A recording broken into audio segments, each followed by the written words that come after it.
ఆ పరమాత్మ పరమేశ్వరుడు ఆశీస్సులు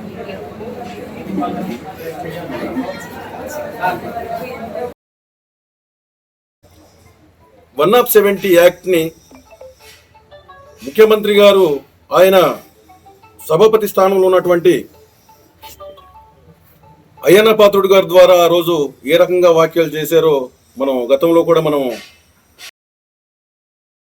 కానీ ఇన్ని సంవత్సరాల పాటు ముఖ్యమంత్రిగా ఉన్నటువంటి చంద్రబాబు నాయుడు గారికి గిరిజన ప్రాంతంలో ఉన్నటువంటి డోలి మోతలు ఎక్కడ కనిపించడం లేదని చెప్పి మేము అడుగుతున్నాం.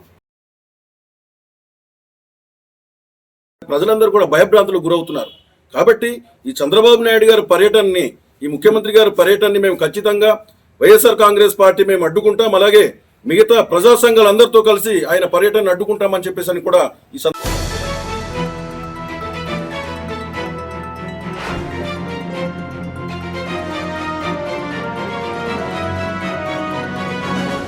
ఆంధ్ర ఊటీ న్యూస్ కి స్వాగతం. మీడియా మిత్రులకి నమస్కారం.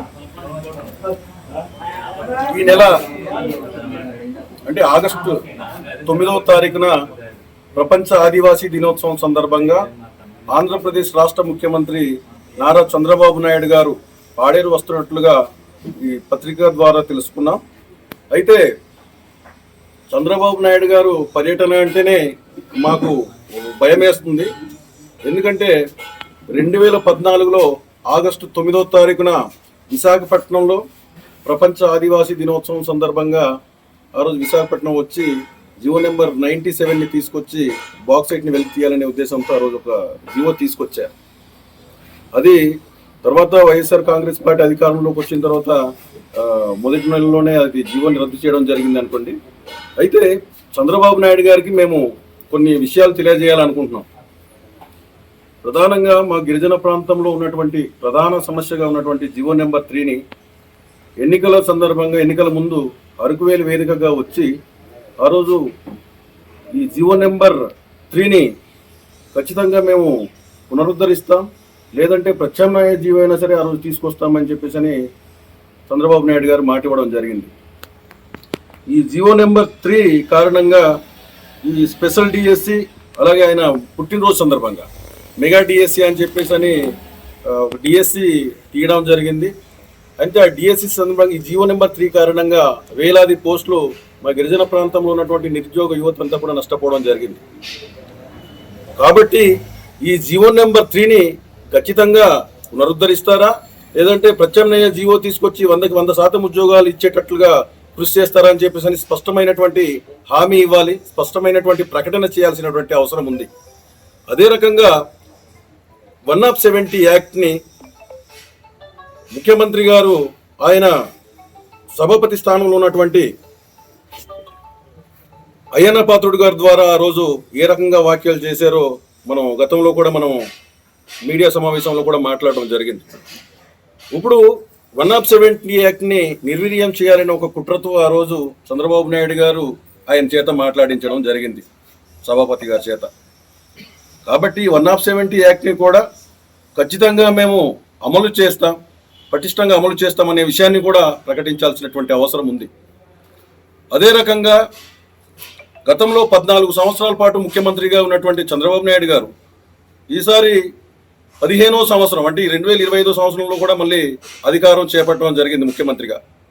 కానీ ఇన్ని సంవత్సరాల పాటు ముఖ్యమంత్రిగా ఉన్నటువంటి చంద్రబాబు నాయుడు గారికి గిరిజన ప్రాంతంలో ఉన్నటువంటి డోలి మోతలు ఎక్కడ కనిపించడం లేదని చెప్పి మేము అడుగుతున్నాం.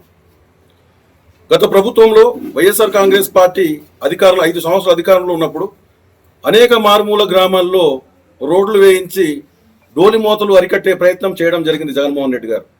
కానీ ఈ 16 సంవత్సరాల పాటు ముఖ్యమంత్రిగా ఉన్నారు, ఇప్పుడు 17వ సంవత్సరం నడుస్తుంది చంద్రబాబు నాయుడు గారు. మరి ఇన్ని సంవత్సరాల అధికారంలో ఉండి గిరిజన ప్రాంతంలో ఉన్నటువంటి ఇన్ని మరణాలు, డోలి మోతలు ఎక్కడ చంద్రబాబు నాయుడికి కనిపించడం లేదా అని చెప్పి అడుగుతున్నాం. ఖచ్చితంగా ఈ డోలి మోతల మీద కూడా స్పష్టమైనటువంటి ఒక ప్రకటన చేయాల్సినటువంటి అవసరం ఉంది. అదే రకంగా ఈరోజు రాష్ట్ర వ్యాప్తంగా ఏదైతే ఇంటింటికి రేషన్ అనే కార్యక్రమాన్ని రద్దు చేసి, పథకాన్ని రద్దు చేసి రేషన్ డిపోల వద్దకు వెళ్ళిపోయి తీసుకోవాలనేటువంటి ఈ కొత్త ఆలోచన తీసుకురావడం కూడా మాకు రాష్ట్ర వ్యాప్తంగా, మా గిరిజన ప్రాంతంలో అయితే మరీ అధికంగా మాకు సమస్య ఉంది.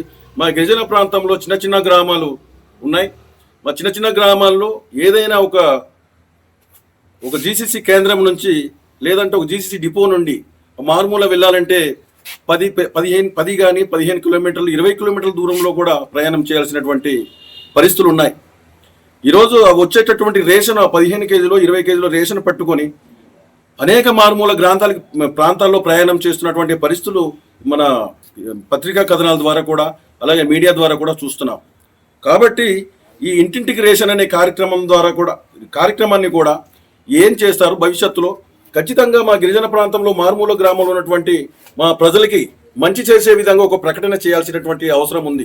కాబట్టి ఏదైతే ఇప్పుడు చెప్పామో ఈ జీవో నెంబర్ 3 కానీ 170 యాక్ట్ కానీ అలాగే డోలి మోతలు అలాగే ఇంటింటికి రేషన్ ఈ 4 పైన స్పష్టమైనటువంటి ప్రకటన చేయాలి. ప్రకటన చేసిన తర్వాతనే పాడేరుకు అడుగు పెట్టాలి. లేదంటే మేము ఖచ్చితంగా ఆయన పర్యటనను అడ్డుకుంటాం.